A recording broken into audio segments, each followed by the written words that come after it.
Oh, that's great. Great start. Okay. All right.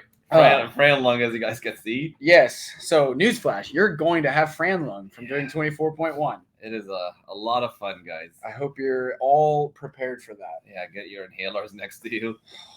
I should have took Courtney's inhaler. Oxygen mask, just put it on there. Yeah. So, all right, we just about 2 hours ago. Doesn't feel like 2 hours ago, but about like 2 hours ago, we hit 24.1. Yeah. Some of you might have saw that on the YouTube channel or on the Instagram. If you did, I'm sorry. Yes, I apologize for looking so fucking pitiful on those burpees and snatches toward the end. I got a lot of text concern for my health. It's like, are you okay, man? Yeah. So, but we're gonna try to save you guys from feeling the way we did in that workout, which is the point of this video. Well, save is kind of the wrong word. Like, you're gonna hurt. You're gonna hurt, but we're gonna try and make it less worse. We're gonna try to help you get a really good score for your There we go. So you get a reward. So I mean that's a fine place I think for us to start just generally with the workout. This is a painful workout. Yeah. Like it doesn't matter. Workout. Yeah, I mean, Jeff Adler hit it and kind of walked it off, but he's the fittest guy on planet Earth. I think for most people, whether you're a decent semifinal athlete or even a games athlete all the way down to, just doing this for the fun of the community and stuff like that, it's going to get ouchy. I mean, this is the definition of relative intensity. It doesn't matter how fit you are, it's going to hurt. Yeah, 100%. Yeah, Castro had said that in one of his videos, and that's definitely how it turned out. I think it's you would be hard to convince me that Dave didn't write this. That's a Dave workout. It's a Dave workout. I know everybody's like, oh, Boss programmed the Open, but then after he announced this, I was like, it's a Dave workout. I think Dave wrote this. Also, just a quick disclaimer, I just hate that the mushroom was basically how he clumped his things together, and that's how the mushroom came up. Yeah. No, that doesn't give me any. Yeah. Whatever. I understand mushroom because you're hallucinating while you're writing this workout. Yeah. Okay, so we have a good bit to go over here, but we'll try to do it pretty quickly. I think the first thing to go over is kind of overall strategy for this workout. Yeah. If you guys watched the YouTube or the Instagram live, I did not go into this workout with much of a game plan. I was just like, I'm going to be the canary in the coal mine and go full send here, basically. Did not turn out my way. So I think you had a little more of a plan. Well, my plan was to try and go unbroken. Try to go unbroken just to see? Yeah.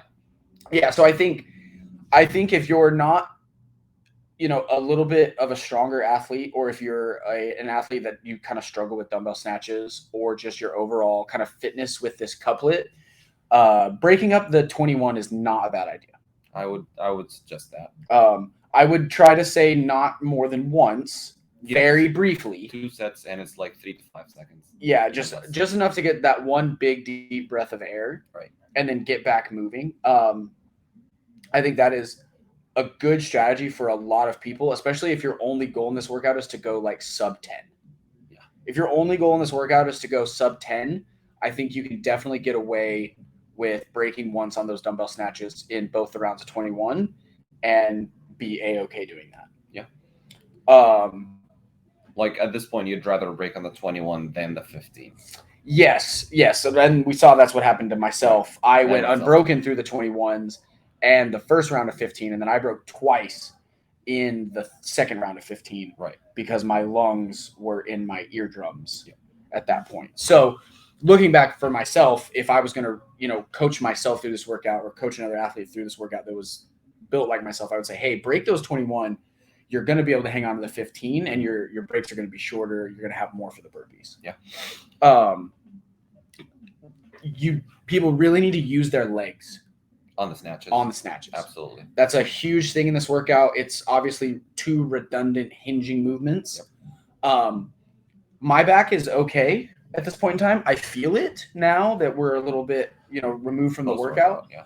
But I don't think I'm going to wake up with crippling back pain tomorrow. I mean, I can die on the hill that most people don't do dumbbell snatches properly, and that's why Sure. if your back hurts after dumbbell snatches, that is because you did use your back instead of your legs. So Yeah. bend your legs, get lower to the ground, lower your hips, and use your legs to push off the ground. And your legs should get sore. Even if you can maintain that through the 2 rounds of 21, you're going to do over half the snatches with good form. And then if you do get a little slinky back on 15, 9, 9, it's going to save you a little bit. Because I definitely had some where I looked like a freaking macaroni.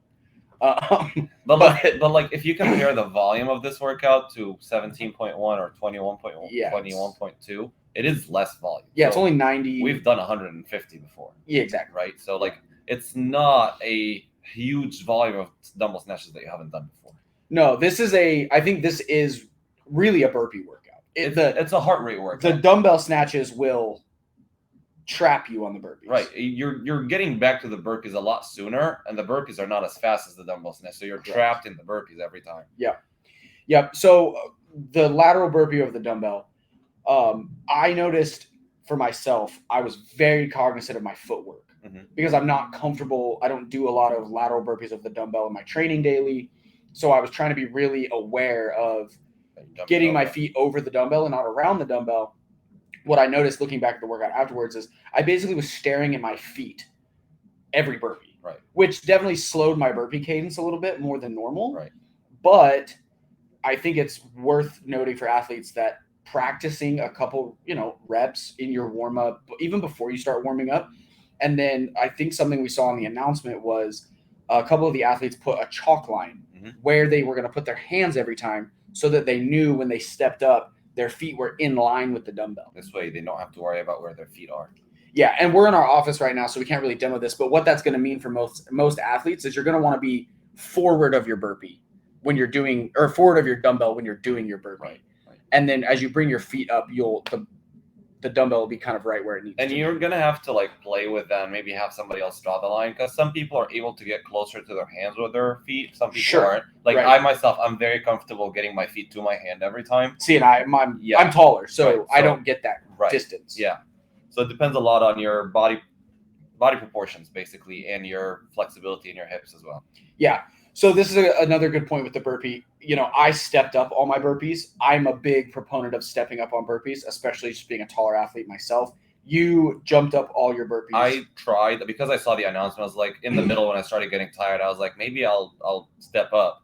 It just didn't work for me. Right. So I stayed with what I knew better, and I just went with jumping to my hands basically every time. Yeah. And because burpees are very fun. I love burpees. So you're good at burpees. It's just a movement that I'm used to, and I usually do them that way. But again, if you play with both and feel like the step ups are feeling better for you, lowering your heart rate, lowering the effort that you're putting in, please do that. If not, if you're used to jumping up, especially on lateral, jump up. I'd say go with what you're used to. Yeah, I think with the jump up, the only thing people need to be cognizant of is it's a quicker cycle speed. True. So if you're trying to maintain your heart rate, you're going to have to be careful there. But I will say, to your point, this workout's going to put you under an amount of fatigue where you need to do what you're comfortable with. Right? Like if you're trying to do something you've never done in this workout, that is going to go so fucking sideways in the round of 15 that you're going to lose more time than you would if you had been doing what you're used to doing. So play with the step up burpee if in the warm up and things like that. And if it works for you, I do recommend that for most athletes. I mean, Adler stepped up. He did everything except the 9. Yeah, I think. And the last 9, he stepped up. The last 9, and I think Fikowski did the same thing. I think so. But the camera was mostly on Adler. So yeah. So yeah, the biggest key with the burpees, though, regardless of your footwork, is you want to keep your breathing under control there. Don't come out too hot in those first 21 burpees. I know beyond a shadow of a doubt I went way too fast on my first 21 burpees. But just is what it is. You get caught in that adrenaline, please do your own race, because again, everybody's racing, but everybody's going to get hit differently. Yep. So do you, and don't get caught in what everybody around you is doing. And I would say something that helped me get out of the burpees is resting on the ground. So if I'm going to slow down, I'm slowing down while I'm in a burpee, not standing and resting on my knees, just because Then you get through the thinking, do I really want to do this? Why am I like the whole like psychoanalysis of yourself? Why are you in that miserable situation to begin with? So I would say get down. You're going to be a little bit uncomfortable to breathe, so it'll kind of force you get out of the burpee and into the next one. Yeah, I agree. I also, so in my second round of 15, I had to start breaking the dumbbell snatches. Mm-hmm. Something I tried to do to myself because I knew myself as an athlete, if I let go of the dumbbell, I was going to step back, sit on my haunches, take a longer break. So I would break, but I would keep my hand on the dumbbell, and I would kind of sit down on my haunches. So then as soon as I stood up, I went back into my next rep. Obviously, it's not ideal to be breaking in that round of 15, but that was the price I paid for the game plan that I went through. But if you do find yourself in that situation in the 15 or the 9, try to just hold on to that dumbbell and sit there for a second. Don't back away. Nobody needs chalk in this workout. Yeah, if I see any of my athletes putting chalk on, I'm taking the chalk. I'm taking the chalk tomorrow. We're going to hide it tomorrow. We're taking the chalk. You don't need chalk in this workout. We live in Houston. It's plenty humid here. I wore sweatbands, but I did not chalk once, and I never felt like I was going to lose the dumbbell. I chalked before the workout.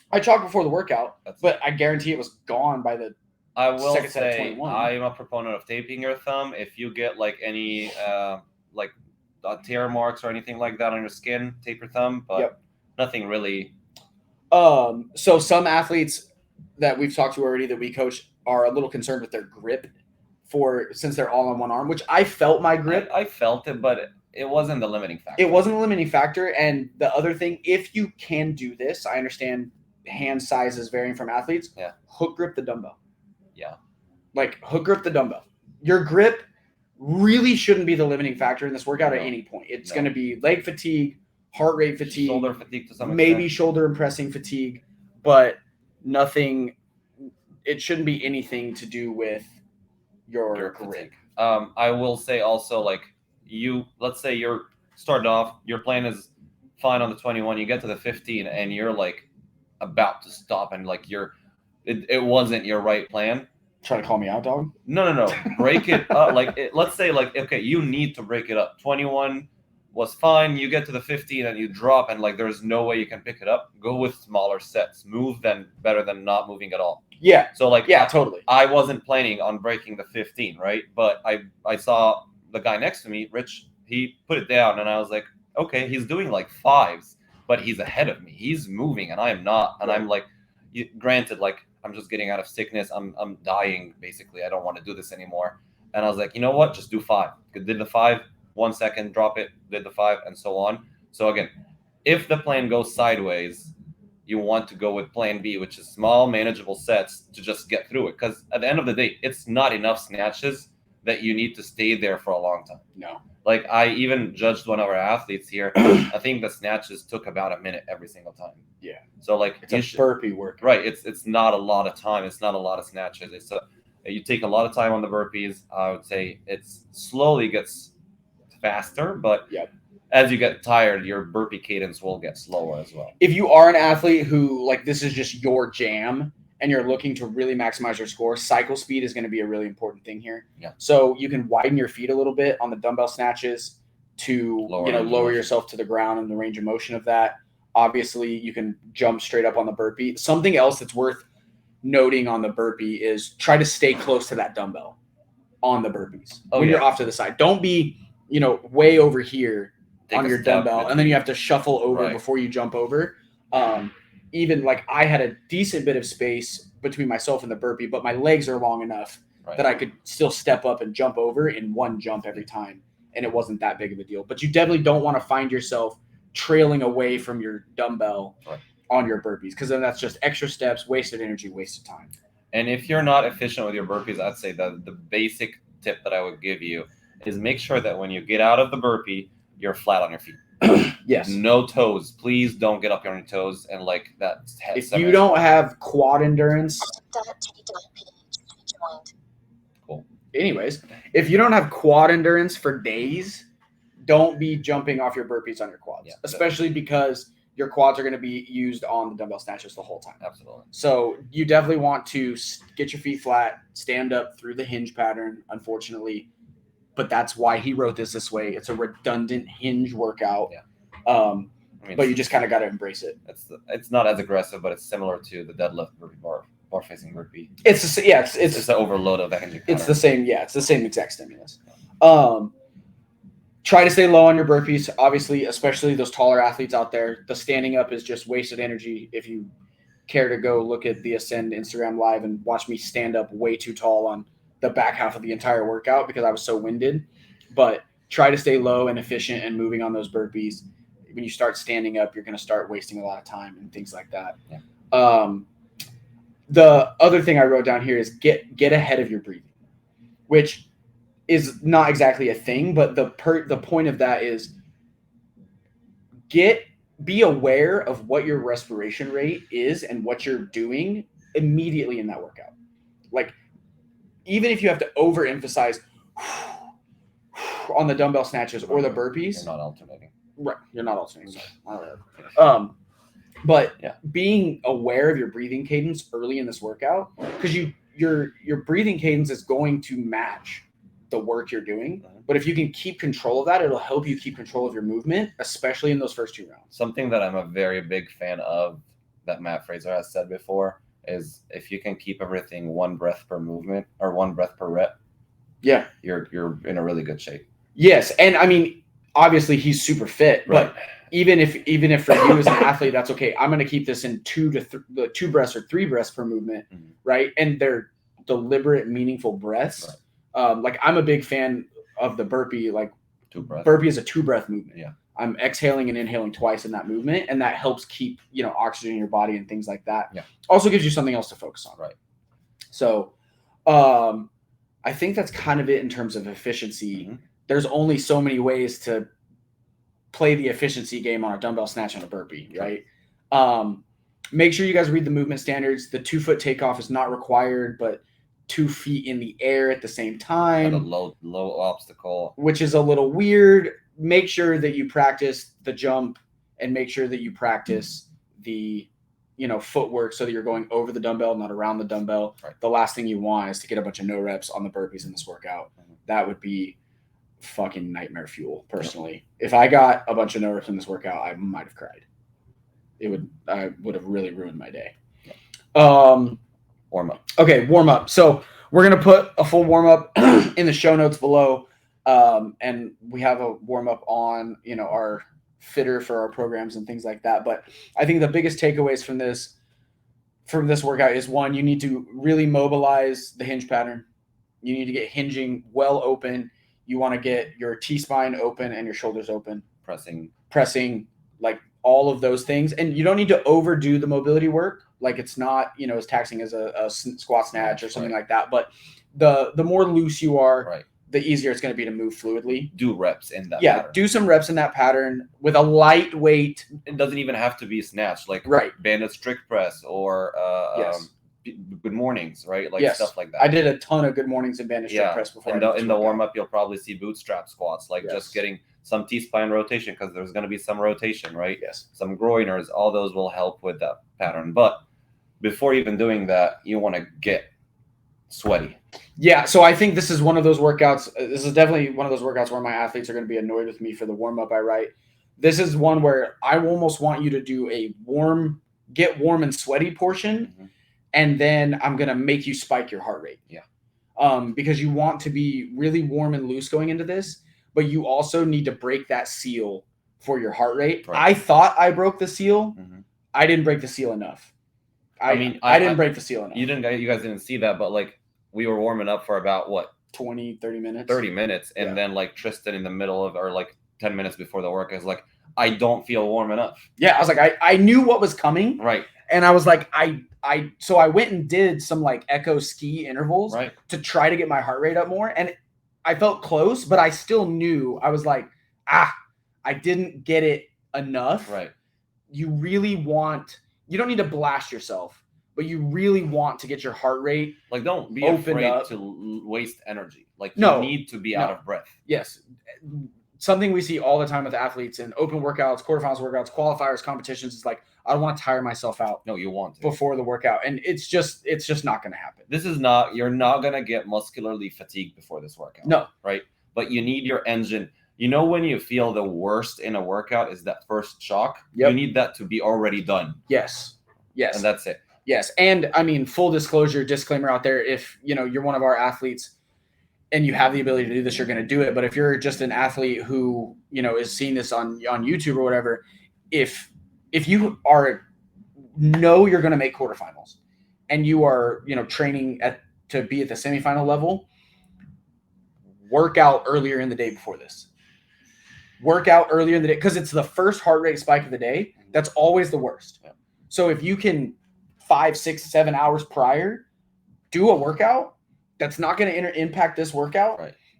You will feel better, especially when you still spike your heart rate prior to this workout. Right. You will feel better. So if that's something, I mean, if anybody watching this, they have the ability to do that, do that. Again, that is for people who are training through the quarterfinals. Through this 2 quarterfinals or 3 quarterfinals. Yes, 100%. If you are peaking for the Open, obviously don't go work out earlier in the day. Right. But if you know you're going to make the top 25% and and you have the ability to, I don't think it's a bad idea to work out earlier in the day and get your heart rate up. So, okay, so we talked warm up, we talked strategy, as much strategy as there can be for this. We talked efficiency. Anything else? Not really. I would say it's fun, but it's not. It's a good workout. It's a great workout. It's a great Open. And workout. I see myself being able to train tomorrow. Like totally it's not impeding to the point where like, oh God, nothing's achievable after that. Yeah. Oh, recovery. I do think it's in athlete's best interest. Try to peel yourself off the floor as soon as you can. Get on a machine, 5-10 minutes, go for a walk, foam roll, and then do a little bit of passive stretching, things like that. On the recovery note, I don't think this is one that's going to beat people up too badly. Like we said, it's only 90 snatches, 90 burpees. Depends on how you do snatches. That's fair. But I do think that immediately post-workout recovery of a couple minutes on a machine, going for a walk, trying to calm your breathing down and things like that is really beneficial. Because I was floored after this, and then I felt a lot better once I peeled myself up, went outside, and started walking around. Yeah. So I was able to kind of recover a lot sooner. And if you are training 2 quarterfinals, there's no problem training after that. Like maybe you rest 10-15 minutes after that and like start getting warmer into like your strength stuff or something like that. Yeah, I think that's a good thing for us to kind of leave on is, if you're an athlete that's training to peak at quarterfinals or an athlete that's training to peak at semifinals, you definitely want to do some training prior in the day to this. That's kind of the important stuff in your program.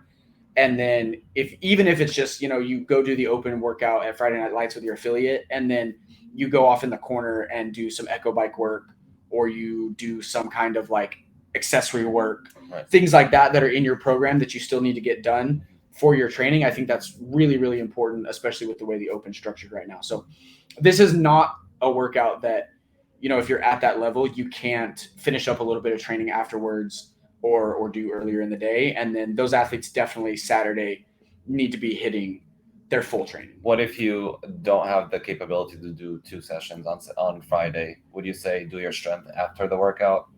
Yeah, I would say do your strength after the workout, or if like here, it's going to be really hard for any of our athletes to do something like that. So it's one of those things where maybe you add a little bit of your strength to Saturday. Or it's something like that. Like, again, like I know that it's not as hard to get into quarterfinals right now, but also like I understand that the Open is still a little bit.